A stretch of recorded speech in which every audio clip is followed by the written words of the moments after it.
दोस्तों सितंबर 25, 1960 में Richard Nixon और जॉन एफ कैनेडी के बीच एक प्रेसिडेंशियल डिबेट हुई, जिसमें रिचर्ड निक्सन बस इसीलिए हार गए क्योंकि लोगों ने उनको फिजिटिंग करते और आईब्रो स्क्रब करते हुए कैमरा में देख लिया, जिससे लोगों को लगा रिचर्ड झूठ बोल रहे हैं। लेकिन ये फिजिटिंग क्या है, तो वो हम आपको टेक्निक नंबर 5 में डिटेल में समझाएंगे, क्योंकि इस वीडियो में हम आपको लियल लाउंडेस द्वारा लिखी गई book how to talk to anyone से 10 टेक्निक्स बताएंगे जो आपकी कम्युनिकेशन स्किल को अमेजिंग बनाएंगी। सिचुएशन कैसी भी हो, चाहे कोई जॉब इंटरव्यू, बिजनेस डील, किसी से फर्स्ट टाइम मिलना या अपने क्रश के साथ डेट पे जाना, ये टेक्निक्स आपकी लाइफ में आपको हमेशा मदद करेंगी लोगों पे अपना गहरा इम्पैक्ट डालने में। सो इस वीडियो में बताई जाने वाली हर एक टेक्निक को ध्यान से सुनिएगा। सो technique number 1, the flooding smile. किसी से भी मिलते वक्त हमारे फेशियल एक्सप्रेशन सामने वाले को शो करते हैं कि हम उससे मिलने में कंफर्टेबल हैं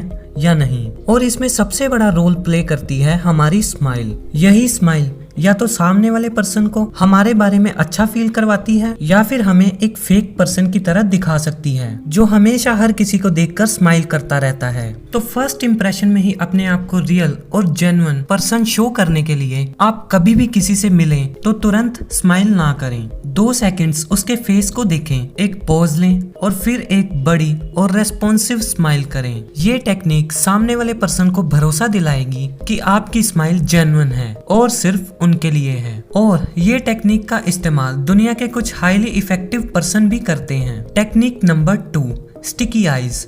आपने नोटिस करा होगा कि कुछ लोग बात करते समय आई कांटेक्ट नहीं करते, इसके बजाय वो इधर उधर देखते रहते हैं। ये चीज सामने वाले पर्सन को यह शो करती है कि आपका कोई इंटरेस्ट नहीं है उनकी बातों में, उस टॉपिक में या उनमें। तो आपको हमेशा टारगेटेड या सामने वाले पर्सन से लंबे टाइम तक आई कांटेक्ट रखना है, और अगर आपको कहीं और देखना हो तो स्लोली इधर उधर देख सकते हैं। लेकिन हाँ, ध्यान रखें कि कम्युनिकेशन ब्रेक ना हो और ना ही आपने उन्हें घूरना है, बल्कि आपको उनसे नेचुरली आई कांटेक्ट करके शो करना है कि आप उनमें और उनकी बातों में इंटरेस्टेड हैं। Technique number 3, the latest news. Don't leave home without it. ज्यादातर लोग जब भी किसी सोशल गैदरिंग में जाते हैं तो वो मोस्टली अपने आउटफिट के बारे में सोचते हैं, matching shoes, clothing, watch, hair style etcetera. लेकिन इस दौरान वो एक सबसे इम्पोर्टेंट चीज को भूल रहे होते हैं, और वो है एक इम्प्रेसिव कन्वर्सेशन के लिए अपने साथ करंट टॉपिक को अपने ब्रेन में कैरी करके ले जाना। यानी कि आप कभी भी किसी भी सोशल गैदरिंग में जाएं या किसी से भी मिलने जाएं तो जाने से पहले लेटेस्ट इवेंट्स पे और करंट टॉपिक्स के बारे में या तो पढ़ लें या उन्हें देख लें, जैसे कि new government policies, environmental issues, stock market etcetera. इससे आपके पास काफी टॉपिक्स होंगे बात करने के लिए, और सामने वाला पर्सन आपको एक नॉलेजेबल पर्सन समझेगा जिसके पास काफी नॉलेज है डिफरेंट टॉपिक्स के बारे में। Technique number 4, hello old friend. कई बार हमें कुछ ऐसे लोग मिलते हैं जो हमसे पहली मुलाकात में ही ऐसा बिहेव करते हैं जैसे कि वो हमें पहले से जानते हों, और उनका यही फ्रेंडली बिहेवियर हमें बाद में याद रहता है। तो जब भी आप किसी से मिलें तो ऐसे मिलें जैसे कि आप उसे पहले से ही जानते हो या वो आपका फ्रेंड रह चुका हो जो काफी टाइम बाद मिला है। अगर ऐसा इमेजिन करके कॉन्वर्सेशन शुरू होगा तो आप ज्यादा कॉन्फिडेंट और एनर्जेटिक फील करोगे, और ये चीज सामने वाले को शो करेगी कि आप एक पॉजिटिव और कॉन्फिडेंट पर्सन हो, जो फर्स्ट मीटिंग में ही लोगों को अपनापन फील करवाता है। क्योंकि लोगों को इस बात से फर्क नहीं पड़ता कि आप कितना जानते हो, बल्कि उन्हें इस बात से फर्क पड़ता है कि आप उन्हें कितना जानते हो और उनकी कितनी केयर करते हो। Technique number 5, limit fidget. Fidgeting का मतलब होता है बात करते समय आपकी मूवमेंट्स या बॉडी लैंग्वेज, जैसे हैंड्स की पोजीशन बार बार चेंज करना, एक स्ट्रेट पोस्चर ना रखना, इधर उधर देखना या आई टू आई कांटेक्ट ना करना। ये चीजें आपको नर्वस और झूठा शो करती हैं। प्रॉब्लम तब आती है जब आप सच बोल रहे हो लेकिन फिर भी फिजिट कर रहे हो बात करते समय। तो इसे ठीक करने के लिए ये 3 चीजें फॉलो करें। कभी भी किसी से भी बात करते टाइम अपने फेस को टच ना करें, बिना ज्यादा मूवमेंट करे एक स्ट्रेट पोस्चर में कॉन्वर्सेशन करें, अपने हाथ से कुछ भी स्क्रैच ना करें, जैसे कि अपना फोरहेड, टी शर्ट, पैंट या अपना नेक। अगर आप किसी का ट्रस्ट जीतना चाहते हो तो जितना हो सके बात करते टाइम उतना कम फिजिट करें। Technique number 6, be the chooser not the chosen.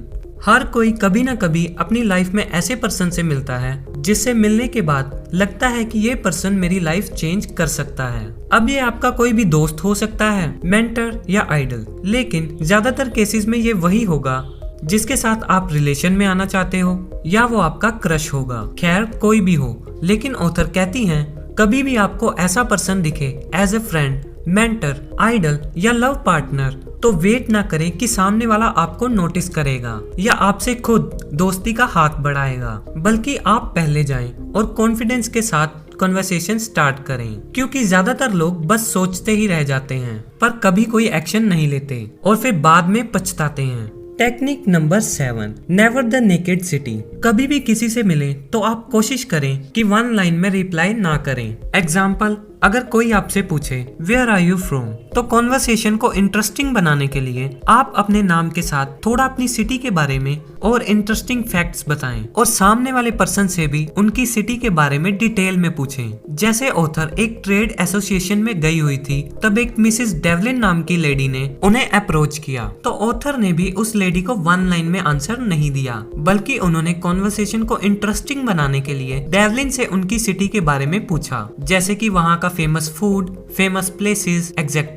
जिसके बाद उस लेडी को लगा कि ऑथर एक अच्छी कॉन्वर्सेशनिस्ट है और फिर डेवलिन ने ऑथर को खुद अप्रोच करा ट्रेडिंग लेसन्स सिखाने के लिए। तो आप भी अपनी सिटी के बारे में ऐसे ही बताएं और पूछें दूसरों से। Technique number 8, hand says horse sense. क्या कभी आपने इंपॉर्टेंट कॉल आने की वजह से टीवी को म्यूट करके देखा है और म्यूट करने के बाद जो टीवी में चल रहा है आप उसे समझ पा रहे हो परफॉर्मर्स के एक्सप्रेशंस की वजह से? वैसे ही आपको लोगों को ऑब्जर्व करना है कि वो कैसे रिएक्ट कर रहे हैं। उसको देखकर ही आपको अपने मूव्स को एडजस्ट करना है। हमेशा अपने सामने वाले पर्सन को देखें कि वो कैसे आपकी बात को रिस्पॉन्ड कर रहा है, और अगर वो आपकी बातों में इंटरेस्ट शो कर रहा है तो आपको कंटिन्यू करना है, वरना आपको टॉपिक चेंज कर देना है या उनसे कुछ पूछना है। ये टेक्निक आपको बहुत हेल्प करेगी ये जानने में कि आपके लिसनर्स आपकी कॉन्वर्सेशन में इंटरेस्टेड हैं या नहीं। Technique number 9, match the mood. जब भी आप किसी से मिलें तो उसे देख के ये अंदाजा लगा लें कि वो किस मूड में है और फिर उससे अपना मूड मैच करें। अगर आपके किसी फ्रेंड का ब्रेकअप हो गया है या जॉब चली गई है और वो आपको अपनी बात बता रहा है, तो आप फनी वे में उस बात को ना लें जस्ट बिकॉज आप फनी बात करने के मूड में हो। हमेशा सामने वाले का मूड देखो कैसा है और उस अकॉर्डिंग बात करो। लेकिन अगर आपको ऐसा लगता है कि आपके पास बोलने के लिए कुछ नहीं है, तो उस वक्त आप सिर्फ अपने सामने वाले पर्सन को सुनो। इससे लोग आपसे बात शेयर करना पसंद करेंगे, क्योंकि आप सच में उनकी सुनते हो और समझते हो। Technique number 10, epoxy eyes. हमेशा ऐसा नहीं होगा कि आप 1-to-1 कन्वर्सेशन के ही हिस्सा होंगे, बल्कि कभी कभार ऐसा भी होगा कि आप 3 या 3 से ज्यादा लोग हों और वहाँ बोलने वाले आप नहीं बल्कि कोई और हो। लेकिन इस सिचुएशन में भी आपने बिना कुछ बोले अपने टारगेटेड पर्सन से कनेक्शन बनाना है, तो आप स्पीकर को सुनने से ज्यादा अपने टारगेटेड पर्सन पर इंटरेस्ट शो करें, बीच बीच में उसकी तरफ देखकर। और ये आई कॉन्टेक्ट आपके टारगेटेड पर्सन को ये शो करेगा कि आप उसमें ज्यादा इंटरेस्टेड हो कंपेयर टू जो सामने वाले बोल रहे पर्सन से। लेकिन ये टेक्निक सेंसिटिव है, इसका अच्छे से यूज करना आना चाहिए, क्योंकि लगातार देखना सामने वाले को गलत सिग्नल भी भेज सकता है। तो इसे बैलेंस वे में यूज करिए, क्योंकि ये टेक्निक काफी पावरफुल है।